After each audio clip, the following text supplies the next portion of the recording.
여러분 안녕하십니까? 오늘 함께 통일로 가는 길 TV 한민족 통일론 2의 10일 강좌로 들어가겠습니다. 오늘은 존재의 의미의 세 번째 강의입니다. 저는 한상윤 박사입니다. 오늘 내용은 여러분들이 지난번에 들으셨던 내용 이어서입니다. 지난 시간에는 제가 좀 죄송스럽게도 뭐라 그럴까요? 처음이라 그랬는지 이 전자칠판 68인치가 들어와서 처음 했는데 생각보다 조명이 잘못됐는지 엄청 안 좋더라고요. 그래서 정말 어떻게 여러 사람들한테 보이기가 부끄러워서 그냥 우리 28명 구독자에게만 보냈습니다. 그러다 보니까 나름대로 이제 보니까 10분 정도 시청하셨더라고요. 그래서 오늘은 한번 최선을 다해 보겠습니다만 혹시 부족한 점이 있더라도 널리 양해하시기 바랍니다. 자, 오늘은 지난 시간에 이어서 존재의 의미 2입니다. 그러니까 여기서 우리가 얘기하고 싶은 것은 이제 존재를 어떻게 해석할 것인가. 그러니까 이제 존재의 첫 번째 의미는 어떤 사물, 어떤 모든 것의 그 핵심 또는 본질. 그러니까 무엇인가에 그러니까 something이 있다면 그 something의 X, 그 뒤에 숨어 있는 본질. 이거를 이게 존재의 첫 번째 의미로 봤는데요. 이제 그것을 지금 끝나진 못했고 여기까지가 이제 존재의 첫 번째 의미에 대한 얘기입니다. 자, 그래서 그 첫 번째 존재의 의미에 대한 해석입니다. 같이 읽으면서 보겠습니다. 차라리 우리는 그것을 알 수 없는 어떤 것으로 괄호를 칠 수 있는데, 그러니까 존재의 본질은 우리가 알 수가 없거든요. 어떤 것의 X인데, 그것은 칸트의 물 자체. 그러니까 이거를 이제 칸트는 딩한지라고 그래가지고 이거를 뭐라고 이제 칸트가 얘기를 했냐면 사물의 본질이다. 사물의 본질인데 이걸 지희 이렇게 얘기하면서 사물의 본질로 봤어요. 그러니까 사물의 물 자체와 일치할 수 있습니다. 이게 존재의 첫 번째 의미는 사물의 본질인 거예요. 그 자체.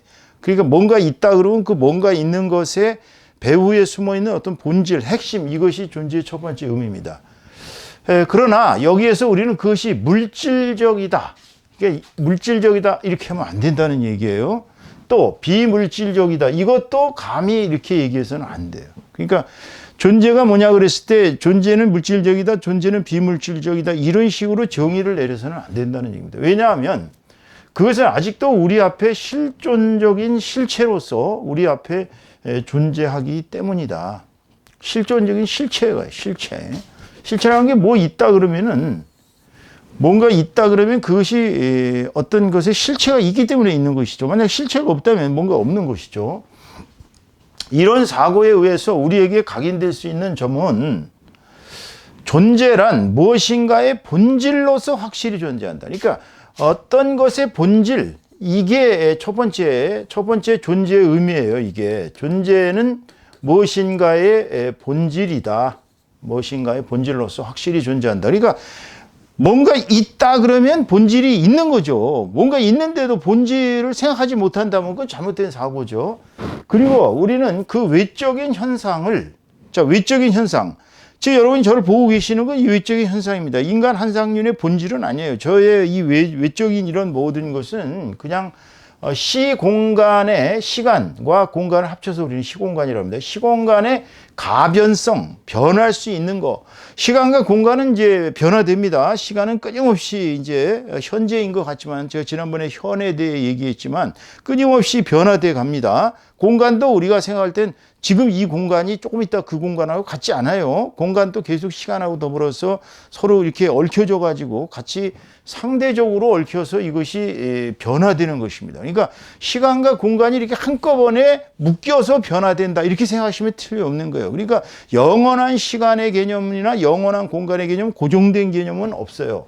그렇기 때문에 모든 외적인 현상은 그냥 저라는 존재는 사실 저라는 존재가 내적으로 어떤 존재인지는 외적으로 이렇게 밝혀져 있는 것보다는 그냥 외적인 현상으로서 시간과 공간 안에서 이게 계속 변화돼 가고 있다, 뭐 그런 얘기입니다. 그러니까 존재의 의미가 첫 번째 뭐냐? 바로 무엇인가의 본질이다. X of something. 그러니까 첫 번째 존재의 의미는 X of something입니다. 무엇인가의 알 수 없는, 이걸 이제 칸트식으로 얘기하면 딩한 지시가 되는 것이죠. 물 자체.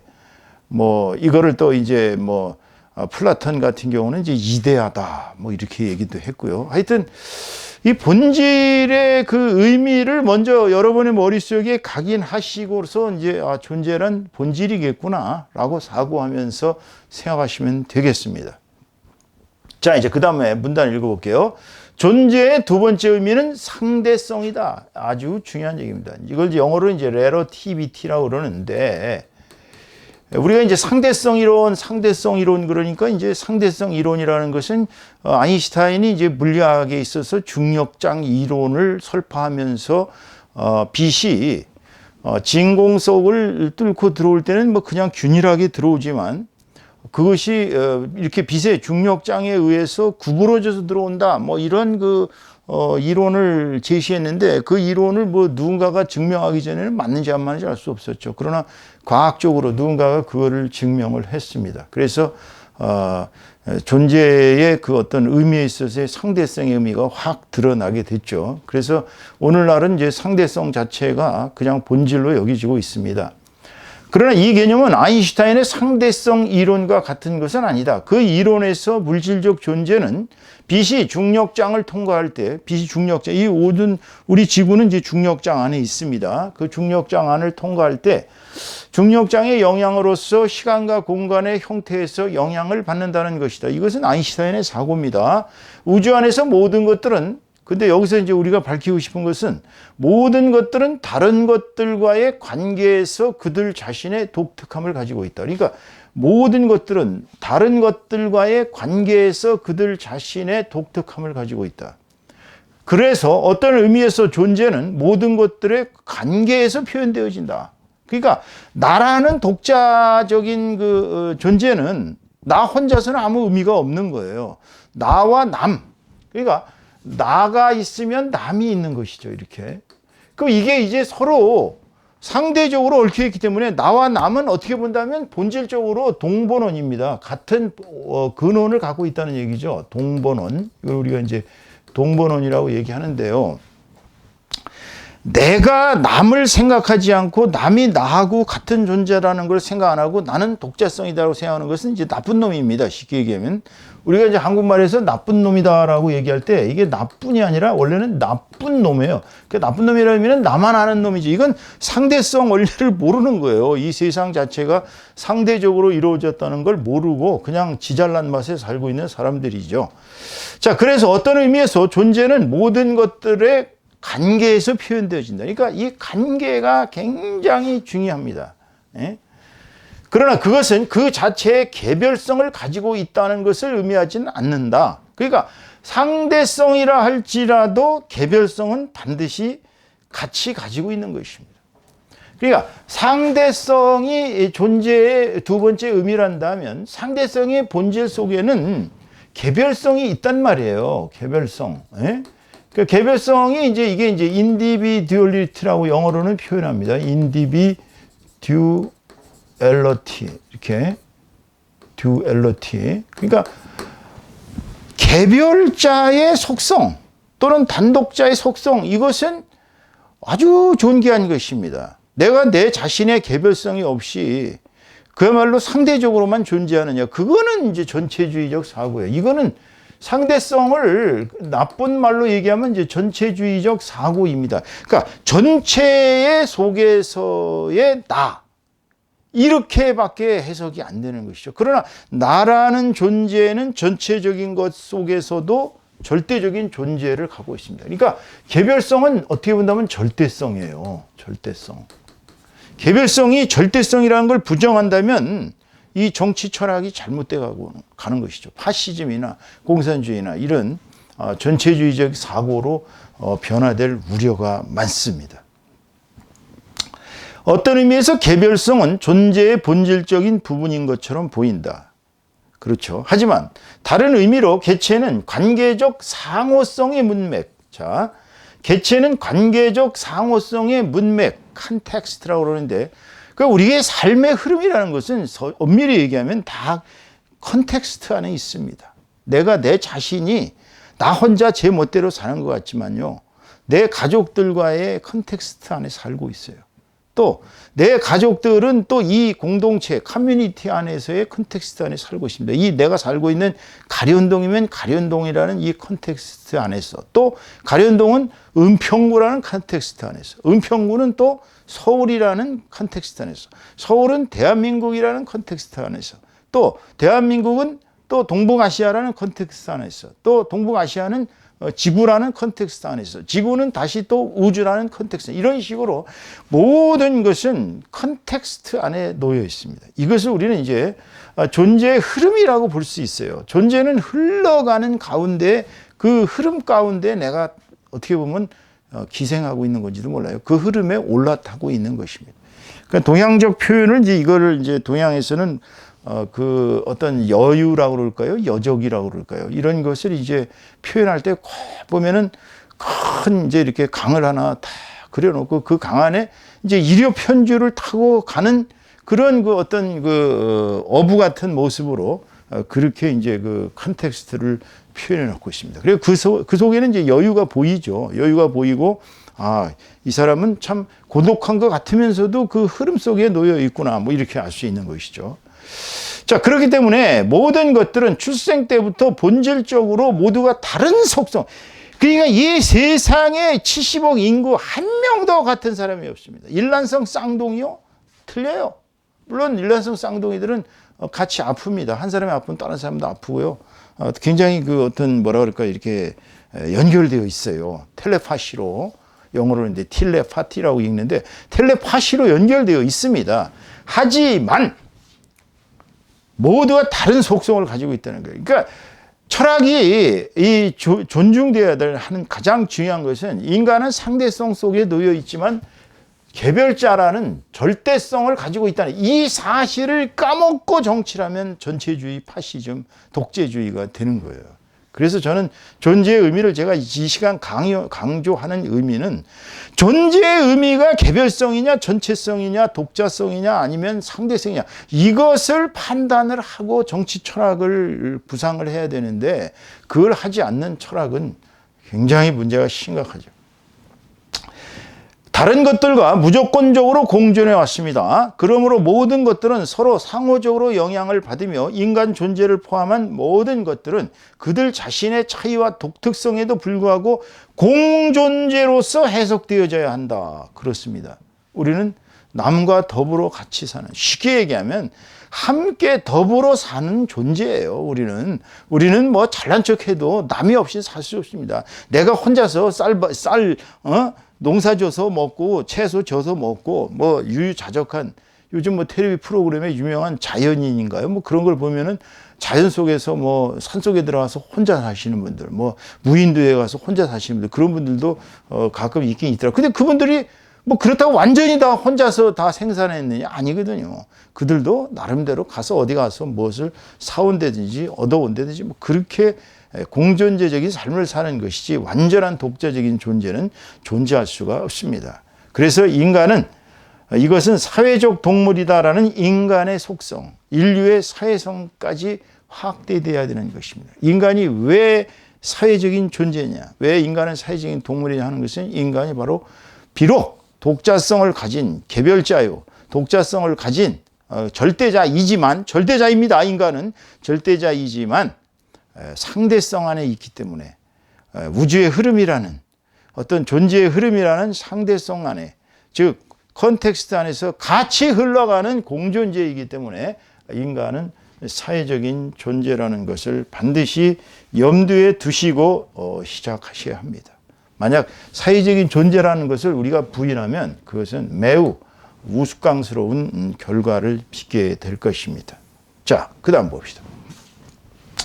비록 존재의 한 의미가 상대성일지라도 상대성의 진정한 의미는 이 땅에서의 생명의 실존적인 보유기간에 제한되어져서는 아니 된다. 이건 참 중요한 얘기입니다. 왜냐하면 인간의 실질적인 존재가 그냥 이 땅에서 사는 그 생물학적 존재 기간 동안만 산다라고 생각하고 인간은 그 뒤에 아무것도 없다라고 생각하면 이제 유물론이 되는 것이죠. 왜냐하면 삶이 아무리 무한대 수준까지 분열되고 구별될지라도 그것은 항상 자신을 자기 중심적 자아에까지 확장하기 때문에 이게 중요한 얘기입니다. 인간은 태어나면서부터 응애하면서 태어나가지고 꼴깍하고 죽을 때까지 사실은 다 자기 중심적인 자아를 확장해 가는 것입니다. 그러니까 우리의 영혼이 있느냐 없느냐는 지금 논할 단계는 아니지만 자기 중심적 자아가 확장되어서 어디까지 확장되었는지 죽는 그날까지 그 인간의 역사가 완성될 때까지는 그 인간의 자아는 계속 확장돼 가고 있는 거예요.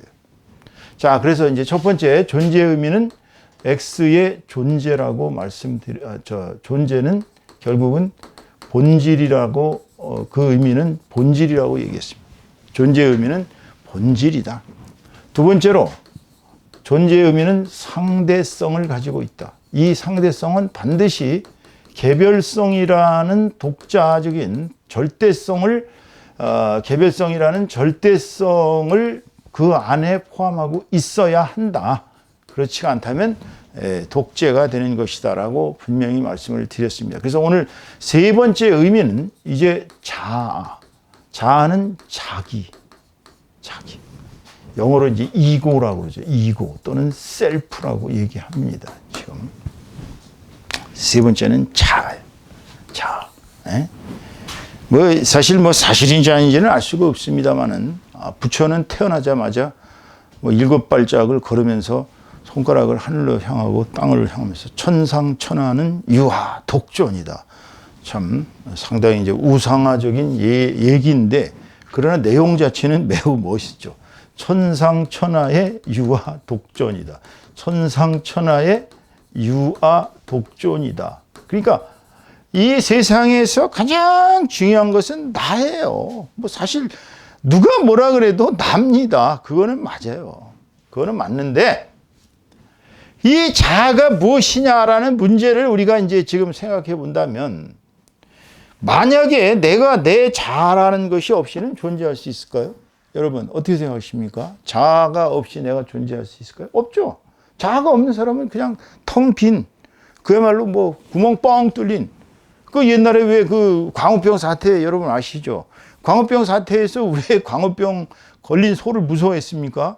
이 광우병 걸린 소가 아시다시피 뇌가 뻥크가 뻥 나왔고 이 뇌가 완전히 그냥 스폰지처럼 아무것도 없었다는 거 아닙니까? 그거를 그 쇠고기를 먹으면 인간이 그런 광우병이 걸릴 수 있다라는 두려움 때문에 그랬던 것이죠. 그게 사실인지 아닌지 저도 잘 확인은 못 하겠습니다만 미국 그런 그 농장에서 소를 기를 때 광우병으로 죽은 소들을 다 이렇게 갈아가지고 그걸 다시 또 사료로 해서 소들을 먹였기 때문에 미국에서 오는 소는 위험하다. 그래서 이명박 대통령 취임하자마자 광우병 사태로 얼마나 많은 고통을 겪었습니까? 저도 그때 당시에 이제 데모 현장에서 미국에서 잠깐 나와 있었을 텐데 보니까 어마어마하더라고요. 인왕산이 쫙 경찰이 깔려갖고 들어가지도 못하고 그래서 정말 힘들었어요.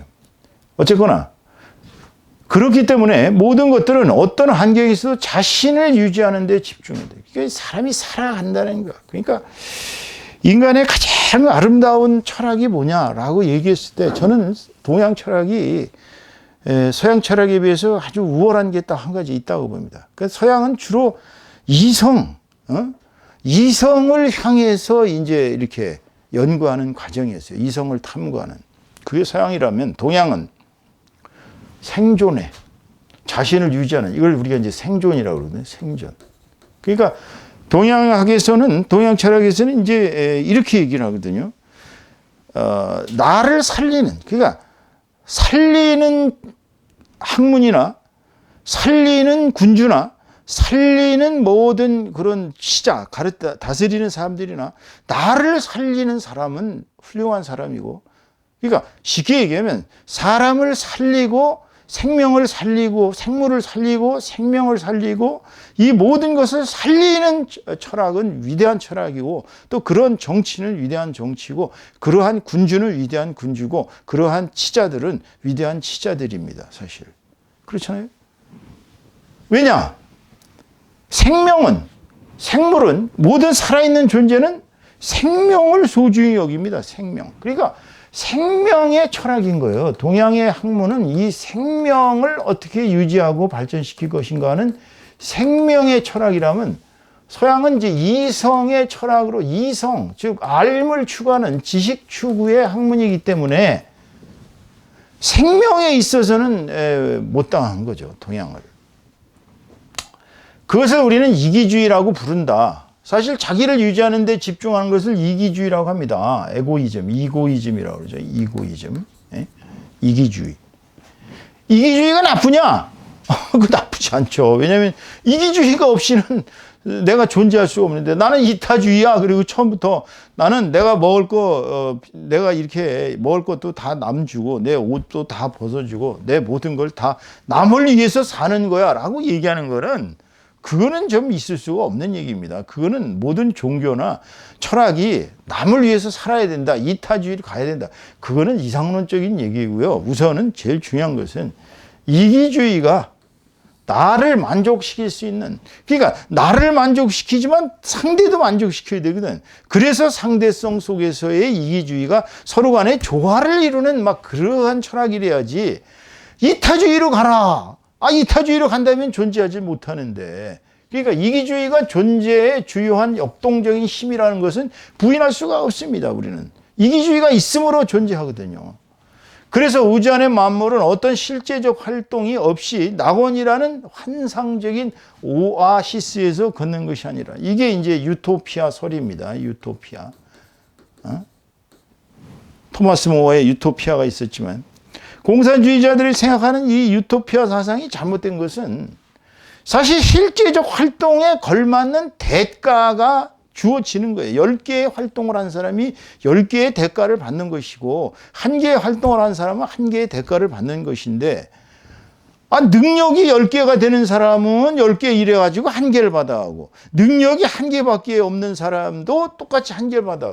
그거는 좀 불공정한 거 아니겠어요? 그러니까 모르겠어요. 다 거기 모인 공동체 사람들이 다 성인이라, 그래 나 10개 일해서 10개 벌었지만 너한테 다 나눠주고 난 1개만 가질게, 이렇게 사고를 한다면 얼마나 좋겠어요. 그렇지만 인간은 아까도 말씀드렸다시피 이기주의가 작동되지 않는 한 불가능한 얘기입니다. 그래서 낙원이라는 환상적인 오아시스, 즉 유토피아에서 걷는 것이 아니라 이 행성, 즉 지구에서 사는데 집중해 왔습니다. 사는데 집중해 온 거예요, 인류는. 그래서 그러나 그 시간 동안에 거의 모든 사고들은 비실제적인 환상에 몰 때, 저는 이거를 철학이 지금 이게 최대 문제가 비실제적인 환상에 몰두해 왔다는 점입니다. 종교들도 그렇고요. 종교들도 보면은 대부분이 그냥 어떻게 인간이 바로 사느냐에 집중해 왔지, 어떻게 인간이 정말 현실적인 이 물질의 어려움이나 또는 이 현실적인 그 분배 어려움이나 이런 거에 대해서는 별로 그렇게 심각하게 생각을 안 했어요. 그러다 보니까 일시적인 만족은 보장되어지죠. 왜냐하면 사람이 종교에 너무 심취하고 철학에 심취하면은 그냥 뭐 물질이 없이도 살 것 같죠. 그리고 서로 평등하지 않아도 살 것 같습니다. 왜냐하면 남들이야 잘 살든 말든 나는 이렇게 살겠다. 하지만 그것은 너무나도 빨리 지나가서 영원히 머무를 수 없게 되었습니다. 차라리 때때로 그것은 이런저런 방식으로 사람들을 해쳐왔어요. 그러니까 잘못된 종교, 잘못된 이데올로기, 잘못된 모든 사상들은 사실상 인간들을 해쳐온 것입니다, 여러분. 그래서 마침내 그 협작군적인 치유는 사기로서 폭로죠. 그러니까 이게 이제 대표적인 협작군적인 치유가 이제 요즘 한참 문제가 일어나고 있는 그 소위 사교들, 이단들, 그리고 아주 근본적으로 종교 자체가 사람을 혹사시키는, 그러니까 모든 종교의 본질에 있어서 교주에게 충성하고 교주의 이익을 위해서 봉사하는 종교는 그거는 반드시 사기고 협잡입니다. 그러니까 종교가 고등 종교라고 얘기하는 소위 기독교, 불교, 도교, 유교 이런 종교들을 보면은 그것은 어떤 교주를 위한 교주의 종교가 아니에요. 인간이 그렇게 살면 좋다라는 실증적인 결과가 빚어졌습니다. 물론 그들 중에서도 종교적인 그 어떤 계층이나 종교적인 그 현실적 그 적용, 현실적 그 뭐라 그럴까요? 가용성이라 그럴까? 아니면 현실적인 것에 있어서는 다 각각 차이가 있습니다. 뭐 예를 들어 갖고 목탁 두들기고 산속에 앉아 있는 그 불교의 종교가 현실로 나오지 않는 이상은 그거는 뭐 영원히 공중잡이로 그냥 공중에서 정말 어떻게 본다면 환상을 쫓고 있는 것이나 마찬가지. 도교도 마찬가지거든요. 우화 등산한다 그러고 불로 장생한다 그러고 산속에서 뭐 솔잎이나 따먹고 영원히 그랬다가는 뭐 이 사회에 아무 관계가 없는 거예요. 기독교도 마찬가지거든요. 기독교도 그냥 천국 간다고 이 사회의 현실은 다 무시하고 남이야 죽든지 말든지 자기 혼자서 하느님 찾고 있다 그래갖고 좋은 게 아닙니다. 그러니까 고등 종교를 빼놓은 나머지 이 협작군적인 치유는 사기로서 결국은 폭로되어집니다. 시간이 흘러가면 다 폭로가 되기 마련이에요. 더 이상 일반인들의 아편으로서, 그러니까 이건 뭐 마르크스가 얘기한 종교는 아편이다라는 이건 저는 동의하지 않습니다. 종교가 없이는 인류는 존속할 수가 없어요. 그러니까 물론 종교도 여러 종교의 계층별 차이가 있습니다. 종교가 아편, 저 밑에 정말 환상을 심어줘 갖고 그냥 교주의 이익을 위해서 봉사하다 결국은 노예로서 죽어가는 그런 아편적 기능성을 가진 것도 있고, 또 진짜로 이 땅에서 수행을 통해서 훌륭한 성인의 인격까지 가지는 종교도 있고, 정말 또 이 땅에서 살면서 수양을 열심히 하고 또 남을 위해서 정말 이웃을 위해서 봉사하고 살다가 천국에 가는 그런 종교도 있고 등등. 만일 어떤 교설들이 종교적이든 종교이든 이념, 이데올로기이든 철학이든지 간에 존재의 이기심을 부인한다면 그것은 틀림없이 실제 삶의 복잡한 싸움에서 잘 작동이 되지 않을 것이다. 그래서 저는 이기심을 부인하지 말라고 얘기하고 싶습니다. 이기심은 그 나름대로 훌륭한 인간의 존재적 방편이요, 존재의 하나의 동력입니다. 그러나 이제 이것이 다가 아닌 이유는 다음 시간서부터 우리가 존재의 의미를 해석하면서 더욱 존재의 의미를 깊이 묻도록 하겠습니다. 오늘 여기까지 하겠습니다. 수고들 하셨습니다.